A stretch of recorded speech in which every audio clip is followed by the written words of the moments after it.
Hi everybody, welcome back to Hit or Miss Hallmark Movie Reviews. Countdown to Christmas continues. This is a bit of a crazy weekend. We have like 6 premieres, and some aren't even available in Canada.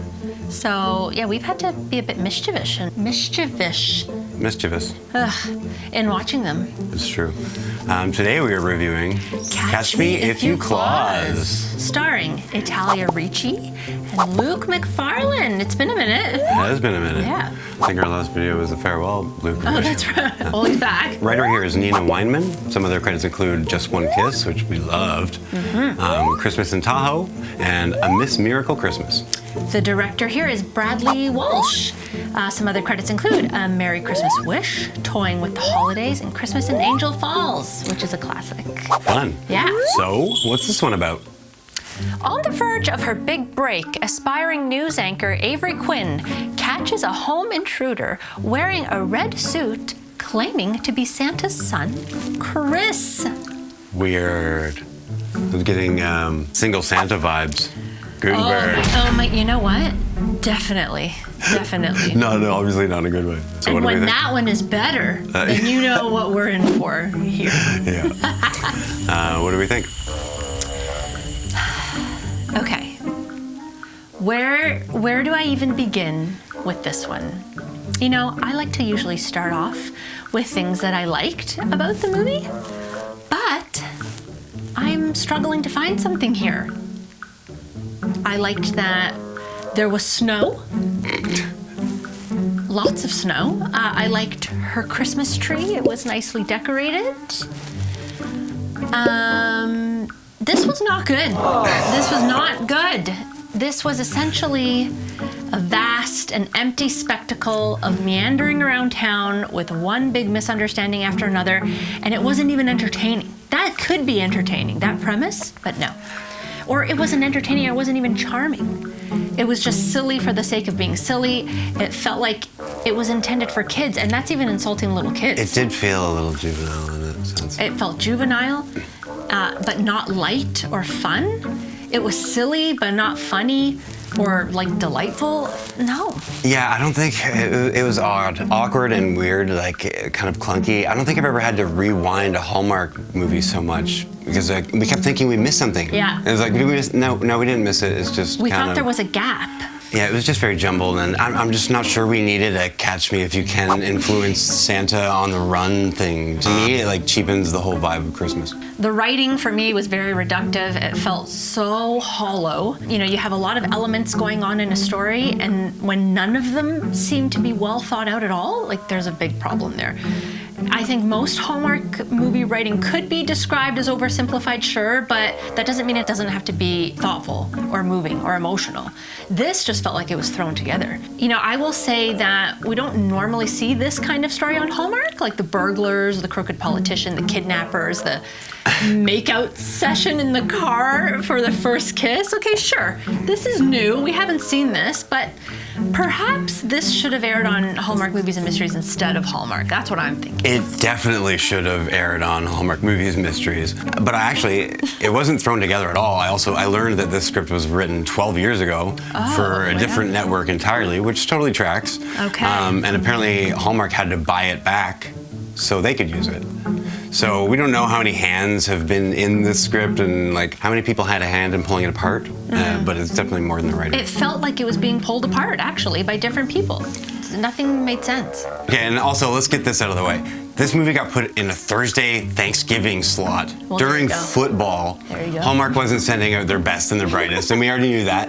But also, maybe they were onto something, because judging by all the reviews we've seen on this movie, y'all were drunk. I thought, were we watching a different movie? I guess like 9:30, 10 o'clock by the time the movie's over. People are like, I loved it. You guys are wasted. Because Canada wasn't celebrating Thanksgiving. We were completely sober. And Yes. We were the sober ones. We were the ones that maybe were thinking clearly. I actually read one reviewer, like an article, saying this could be the best of the year. And I was think literally people like, are excited what? to see Luke. I get it. I was excited to see Luke too. And, you know, It was so bad that not even our W network aired it. On that note, a huge shout out to W Network for their quality control. The only other movie that they passed on this year so far was Under the Christmas Sky, and that one seems to be dangling pretty low on everyone's list. So Yeah, we never saw that one because it never played. good job, W Network. Although, whatever. Unfortunately, yeah, this was a big miss. Anyways, let's get to performances. Not even Luke McFarlane could have saved this one for me. In fact, I actually found his character to be quite annoying. He seems like a big child, but there's no like endearing quality, even though he's like that. Aside from literally being, Santa Claus and being a good person. You keep saying that, right? I just hate seeing Santa portrayed like a child. I know there's supposed to be like this sweet innocence about that, but sweet innocence doesn't equate child. It's like weird. think of another angle. I'm tired of seeing it. If I had to choose a standout, I guess it would be Italia Ricci. She played the role of Avery well.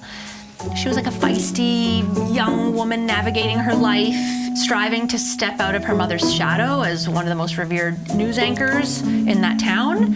She had goals and dreams, and that's good, that's all I can grab onto here.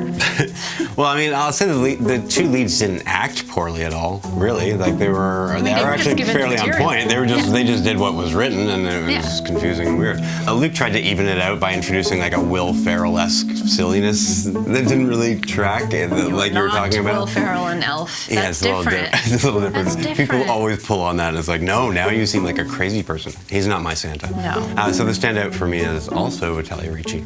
Nice. Let's get to Nit Picky, Hit Picky. Okay. Oddly, not that much here. Well, because when the whole movie's kind of a nit, it's hard to kind of categorize it out. There you go, that works. Yeah. Nit. Luke was handcuffed in the beginning of the movie for an uncomfortable amount of time. I think we clocked it in at 30 minutes. 35 minutes or something insane. It was just like, long time. There's only like two other types of movies that have handcuffs that go on for that long, and neither of them are Hallmark friendly. Let's not even go there. Yeah. Hit. And this is really reaching deep here. I liked the lead of the murder mystery dinner and theater show. The guy with the eyebrows? Yeah, he had very intrusive facial hair. He was kind of funny and charming, and that whole thing was... He was over the top theater, that kind of vibe. And that was nice to see. And I liked the community theater vibe, but that whole thing was confusing and unnecessary. I liked that they all rallied around them, because when they saw that they were the ones considered to be the thieves on the news, they were like, oh, don't worry. If anyone understands misidentity or something like that, we understand it. This movie kind of reminds me of why we don't do Hallmark movies and mysteries, because this one feels like a bad Hallmark and movies and mysteries movie, and which is even worse for us. Yeah. Anyways, let's get to the list. We're switching up the order here. Yeah, this makes sense, I think. Yeah. Okay. Christmas party. Indeed, there was. Ice skating. No. Negative. Tree decoration. Was there not? No, I didn't see a tree decoration. No, trees were already decorated. Santa. Definitely, but no. Hot beverage. No. A snowball fight or snowman. Nope. Christmas market. No. A Christmas carol. No. Mistletoe kiss. Nah. Negative. Character obsessed with Christmas. Yes. Well, yeah. Santa Claus. Yeah, that one gets a pass. A holiday tradition. I'd say yes, right? Of course. Yeah. And Christmas magic. I don't even know if it qualifies. I don't think it does. I remember somebody else saying to me on Discord, saying it's like, this didn't have enough budget to have Christmas magic, but it could have used it. This movie, more than any movie we've ever seen, needed it. Some twinkle, even some fake sparkles, whatever. Yeah. This was very, very bad. This was just a mess. It was just a mess. For us. But anyways, let's get to the Christmas meter and say how bad. Oh. You did it. I am going to give, what is this called? Catch Me If You Claus. There we go. 3 French hens. All right. And I'm going to give Catch Me If You Claus 2 turtle doves. Oh, you went lower than me. I did. Usually you're higher. It's a very rare fluke McFarlane's movie. Oh, Luke. It's not. Luke, you deserve it's not better. him. He even deserves better here. But anyways, let us know what you thought. Were you in the camp that thought this was like one of the best ones this year? I could see it being passable if you're in a better mood. Because we watched a different movie then.